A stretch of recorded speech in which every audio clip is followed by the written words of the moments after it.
Hello, and welcome to Friendship, Wellness, and Wisdom, the podcast where we share unsolicited tips, tricks, and life lessons. I'm Rachel from 5 Minutes for Me. And I'm Heather from See Life as a Muse Creations. Together, we're here to share our insight and experience on a wide range of topics to help you navigate through life's twists and turns. Whether you're looking for advice on lifestyle, personal growth, or just a good laugh, we've got you covered. So let's settle in and embark on this journey together. Hello, and welcome to week 3 of Friendship, Wellness, and Wisdom. I'm Rachel. I'm Heather. And we're back to talk a little bit more about self-care. So in the past 2 episodes, we talked about what self-care is and what it isn't, some of our own practices, and we talked about what self-care was in relation to our own basic needs, our daily practices, and some of the things that we have done throughout our lives from childhood that have carried over as part of our regular self-care. This week, we're going to delve into finding joy and the ways to cultivate that, to bring it into the present, and to cultivate love and compassion. So let's get started with that. All right. So Heather, where is it that you find joy? So I think finding joy is, it comes super easy for me now in my life. I find joy in art and relationships and friendships and things that I do, giving back to people and things of that nature. And so I think people mistake happiness and joy. We talked a little bit about just kind of people that think joy and happiness are the same thing. And I personally don't believe they are. I don't believe you have to be walking around bubbly and smiling all the time and everything like that. I think joy is kind of deeper. And so even with turmoil around you, we can still find joy within. And so I find joy in just everyday life. My company is See Life as a Muse for a reason. Because I see life as an inspiration. And so that's where I find my joy and the inspiration of the life around me, good, bad, or indifferent. And so, yeah. Where do you find your joy? So, some days it's harder than others, and some days it's just, it's just like that little space that you fall into, right? Like doing in those little moments, those things where everything just kind of clicks and connects and you're feeling like you. So like all those, those things like, we brought up like last time, like singing, like a lot of times I'm driving in my car, a song that I absolutely love comes on and, it's just, I feel like me, like I'm the most me I can be. And that's like super joyful. Or, just like a silly random text from my husband or my kids that just kind of hits that right little spot, and you just think, wow, like that was just the perfect little thing to say. And it's like those really, small moments where, again, like, you find that thing that just makes you feel like just at home and just totally like you're in your spot in the world. Like to me, like those are those joyful moments. And I love it when they just kind of come out of nowhere. And to me, it's like super important. I mean, for me in my life, like not, to notice all of those little moments, because I feel like for a lot of us, you notice when something goes wrong, when you're upset, like what kind of like, makes you feel not your best. And, it's going to kind of bring us into our next thing is like really just being mindful of those little things in life that make you feel that joy, the people that make you feel that joy. Just those little things that just click for you. And you're just like, So being aware, right? Right. Go ahead. And I also think your joy is really where you could be your authentic self, right? Where you can just be genuinely you whatever that Mhm. looks like. And even if it's not the best version of yourself, there is something that you can show up in that authenticness that can really bring you peace and joy. Knowing, we had talked about before the episode, knowing that it's okay to not be okay, Yeah. and having those people around you that accept that and things like that. But those are ways to cultivate that joy in your heart, and noticing in those little moments like you're talking about, those mindfulness moments, that yeah, this might not be going right, but let's look at all the good things that are happening and the things, the pieces that are coming together, and can we lift those pieces up and find the joy in those pieces and create it so that those joyful pieces, those bunch of little pieces, are way bigger than that little thing that's not going right, or even if it's a big thing not going right, right? um, Yeah. because that happens too.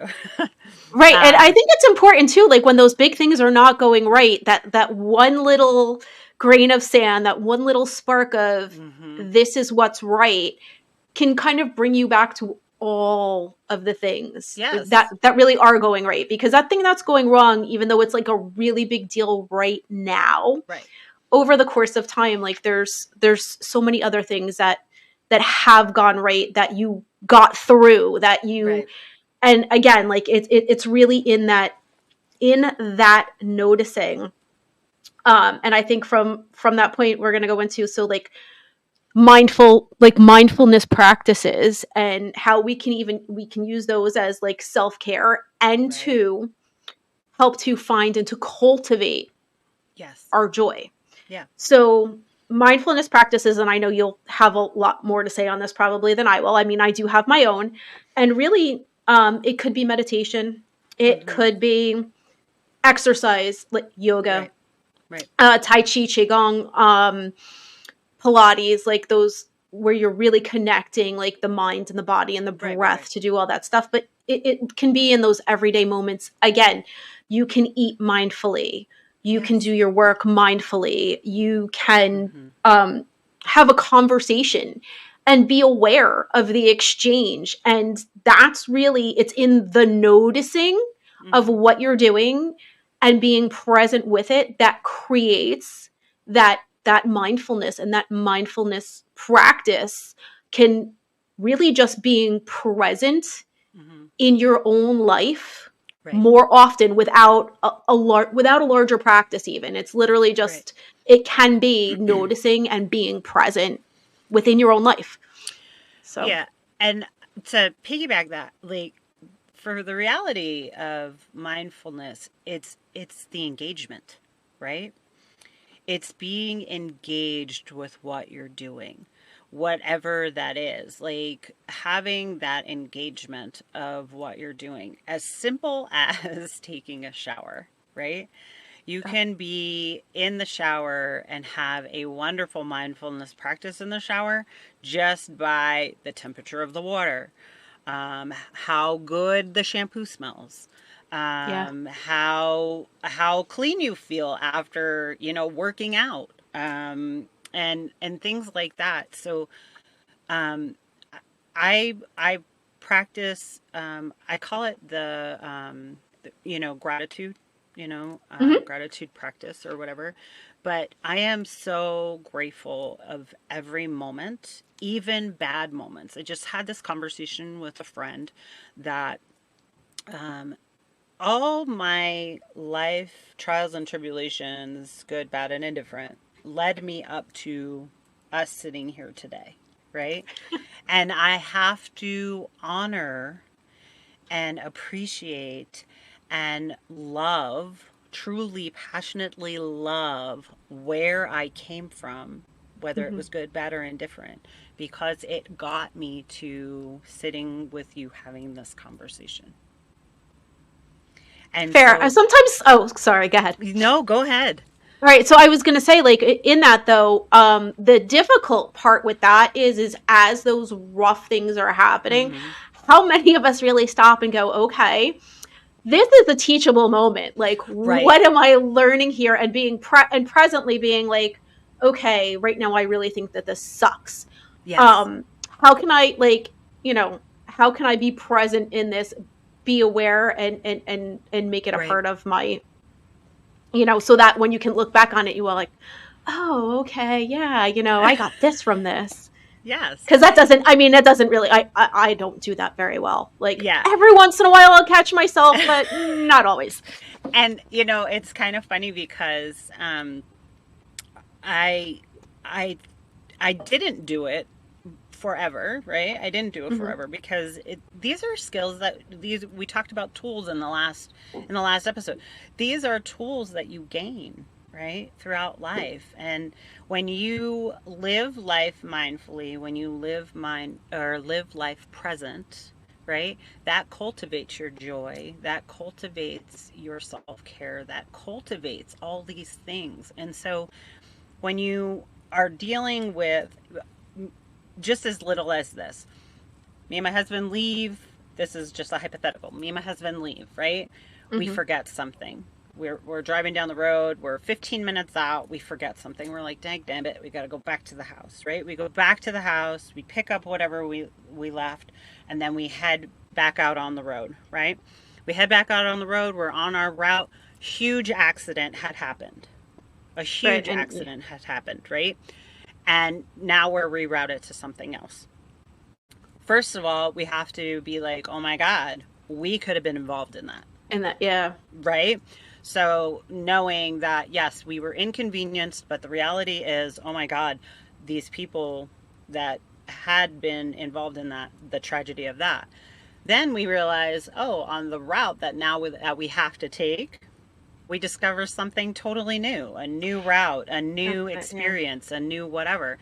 And so that is a skill that as Yeah. we grow as human beings, and not necessarily in age, but just grow as human beings, that we can cultivate those mindfulness practices by being grateful that if I didn't go this route, I wouldn't see this beautiful scenery or Yeah, no, that's whatever. absolutely true. And yeah, like, I will catch myself a lot of times, especially like if I have a day that I'm not feeling great and something does not go the way that I need to anticipate it to go. Right. Um, and then I'll sometimes overreact. I'll get really upset, and then You like something like, overreact? Wait. I know. It's hard to believe, but it's true. It happens from time to time. I know. So like I'm I'll get really upset and then find out that like it actually, something really great came out of it. mhm. And learning to not have that overreaction Right. is difficult at times because it becomes like a very physical habit. So again, I need to be Yes. mindful of Yes. my own actions, because the Yeah. more that I catch them, Yeah. the more that I can make a little bit of a change. And then I'm going to take that and then segue into our next topic, which is Yes. love and compassion. And we'll start with self compassion, Yes. Yes. because in this same scenario, Mhm. I will then, like, something good happens. And a lot of times my first instinct is to be angry at myself for being upset in the first place when everything worked out so well. So like I'm literally just looking to Full like get circle. upset here, right? So I'm like, no matter which way it works out, I'm still getting upset. And I'm like, okay, Yeah. no, not what I want. So, and Right. again, like, okay, yes, this upset me. And I'm like, all right, I'm going to notice that I got upset, but I'm going to try and be like, okay, well, I was overreacting. This is what happened. Let's bring me back to here. Tell myself it's okay. Mhm. Nothing disastrous happened. Right. You were annoyed. It all ended up working out fine. You caught yourself Mhm. before you started overreacting, and it's okay that you overreacted. Like, Absolutely. now you know for next time, take a breath, Mhm. see what's going on before you let yourself get upset, right? So Right. you're kind of then cultivating that like love and compassion for yourself and for your little Mhm. flaws. And Right. this can go across for yourself, for situations, and Mhm. for other people in your life. But I feel like it really does need to start with from within. Like if you can Absolutely. forgive yourself for all these silly little things that you think are your personality, Hmm. which are just kind of like the patterns that you're used to, you Quirks. catch them. We Yes. call them quirks. Little quirks. Yeah, well, when I'm happy I call them quirks. When I'm not so happy I call them other things. But in that mindfulness, right? We can stop, we can Hmm. notice, Right. and then we can cultivate that compassion and stop. Like, Right. how was I feeling? Why was I feeling this? And Right. then when you start doing it for yourself, then when something happens with someone else, you can be like, oh, well, okay, this is not the way that they usually react. So maybe there's Hmm. something more going on here. Hmm. And you don't need to delve into it. You don't even need to ask them about it. You No. just need to be like, okay, this is what happened. This is where we're at now. I can have compassion for whatever you're going through Right. and not overreact at it and just kind of, you know, deal with the situation. It doesn't even have to be like being compassionate because, someone is sad and you're trying to work through it with them. Right. It can also connect to that mindfulness. Yeah. And I think when we talk about love and compassion, right? It is really hard because we do self talk, right? Like you were just saying, like Yeah. you self talk and then you do this like spiral thing, Yes, um, absolutely. and and the fact of the matter is, you can self talk the other way, right? We can For self sure. talk the other Yes. way, but the negative self talk, for whatever reason, being human, that is our go to. We're Hmm. like, oh, insert here. um, but the positive self talk is really where the love and compassion comes from, right? Letting yourself know mistakes are made. It's okay. We'll do better next time. We're just trying to um, show up the best way we can, and sometimes that's where the frustration comes in. I know you, right? I know that's where your frustration comes from, because you're like, I want to show up in my best way, and that wasn't my best way, and Yeah. now there's like all that self talk. Why did you do that? And da, da, da, da, Yeah. da. Um, Instead of just kind of giving yourself like a mental hug and just being like, hey, it's okay, things Yeah. happened, and things didn't go right, and that's okay. And know that the people around you love and accept you, you love and accept them, right? Even when you are out and about, when you just talked about, you don't know what other people are going through. Even when Right. you're out and about, we never know who we're encountering and what they're encountering in their own life. And knowing that when we're cultivating our own practice of love and compassion, Hmm. realize that nothing is a controlled environment, right? We're not in a controlled environment when other people are with us. We're not in a controlled environment with nature. We're not in a controlled environment with things around us. The only thing that we can control is how we react. That's Absolutely. it. Yeah. I No, I mean, know. that is it. And so knowing that, when you start with that love and compassion, that like when you hit that, you be like, okay, this is all I can control in this moment, Right. is just being mindful and compassionate with myself, and everything else, just how I react to it is the only thing I can do, right? Is the only thing I Yeah. can control. No, that's And true. And I'm yeah, go gonna ahead. just say like with this, like and when I do catch myself and I get wrapped up and this can work for so many people is literally just stopping and taking that breath. Like one of Hmm. the things you can control in that moment is just stop before you Yes. react. Yes. Breathe. You can Yes. control your breath. Like as long as you're Yes. physically able to breathe, take a minute, focus on that, and then just kind of you can then just give yourself a little reset, and Right. because that is that moment that you can control. um and then I'm going to then piggyback on that Yes. and with that, like, with what other people are doing and the inability, like it's not up to us to control what anyone else No. is doing, saying, or going through. But we can watch and we can see, and if we're present and mindful and we're around certain other individuals regularly, or even if we're not, knowing what you can and can't deal with um, in certain situations, it's sometimes a good time to to recognize where to set boundaries Yes. with other people, because you are not then able to control their reactions. Like sometimes I Mhm. don't even feel like I'm able to control my own, even though I am. But when that comes into play, knowing like when to step back, Right. when to walk away, Mhm. and when to literally just, shut a door sometimes, Yes. is really important. And that is also something that is within your control. That is a part of, your reaction, and something you can do, Right. um, to kind of keep yourself feeling like healthy and safe Mhm. and positive, because sometimes you just need to know like what you can handle, and kind of leave it at that. Yeah. I think So setting boundaries is such a great point, because the reality is, you have to be mindful to be able to set boundaries, right? Sometimes you don't absolutely. know that things have gotten out of hand until it's gotten out of hand. Yeah, it's So way far past out of hand. and Yeah, you're no, just I. like, if I would have set up a boundary, even for myself, if I would have Mhm, set up that boundary, this would have went a little bit better, or mhm. a lot better. Yeah.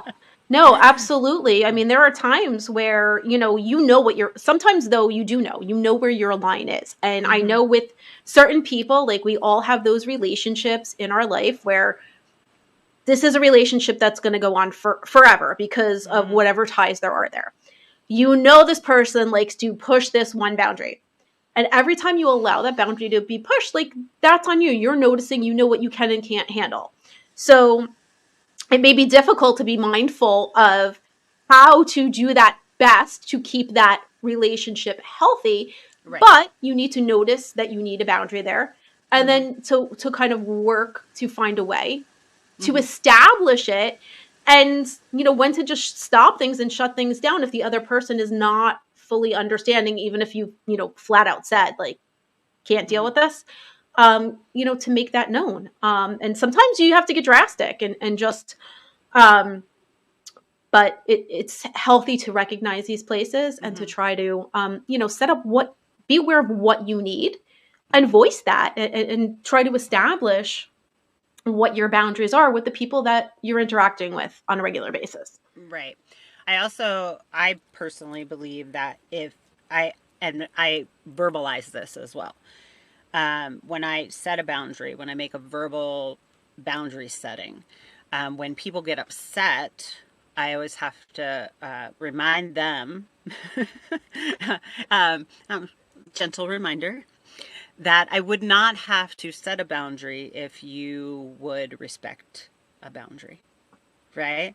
Um, I think logically um, we know right from wrong as human beings. We know um, that we shouldn't be doing certain things, and there are some people though that when they're just a chemistry. You know, with some people, there's just a Mm-hmm. chemistry, siblings maybe, Right. or things like that. That you kind of, and we know from our childhood that like you would poke, you would Oh just yeah. poke until that Until you got person. that reaction. Oh Yeah. my God, yes.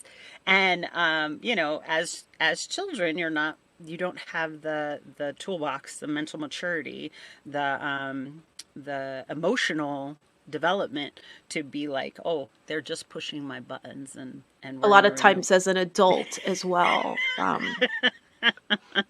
So So because sometimes it's just kind of fun, like even though we know it's not nice.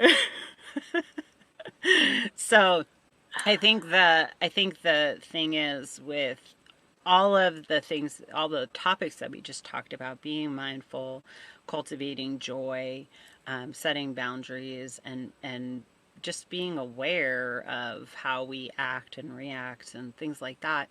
Those are all wonderful things for us to be in the present moment and being attentive to um, our self care, right? Being super heightened on any level of anger or distress or anxiety or whatever, it's not self care. It's not healthy. And granted, there are people that cannot help anxiety. It is, it is rampant with a lot of people, and you just never know when it's coming and things like that. But the reality is, when, like you said, being able to breathe. When we think of breathing, right, we think of taking in that oxygen. And once we take in the oxygen, it kind of opens up the cells in our minds, helps us think better, taking those breaths. Plus, it takes 3 seconds for your brain to process. Technically, 3 seconds is a while. I mean, people don't look at 3 seconds as a while, but it does take 3 seconds for your brain to actually process a moment. So to stop and count or breathe and work through those breaths is really a huge benefit. So you can react in a better manner. Now, you might not always react well, but at least you're mindful of your reaction. You know what I mean? As Yeah. you're breathing and everything. When we react and we're not conscious of the reaction, and then we're just like, oh, what just happened? You know, why did that escalate so quickly? And it's because most people don't are not going to step back and be mindful of the situation. They're not giving themselves that time to process. All right. So, with that, I am going to give you guys all some time to process everything that we just talked about today. We found our joy. We cultivated mindfulness practices, loving compassion, and we found ways to create boundaries. And I hope you found a way to do some of that with us. So, I want to say thank you for joining us once again, and we look forward to seeing you all again next time. We thank you for the love and kindness that you've given us with our first podcast launch. So that's Yeah. super exciting. We launched it, and we appreciate all the great feedback and all the wonderful support. So yes, Thank travel with you. us. Bye. Friendship, wellness, and wisdom, because sometimes the best advice comes when you least expect it.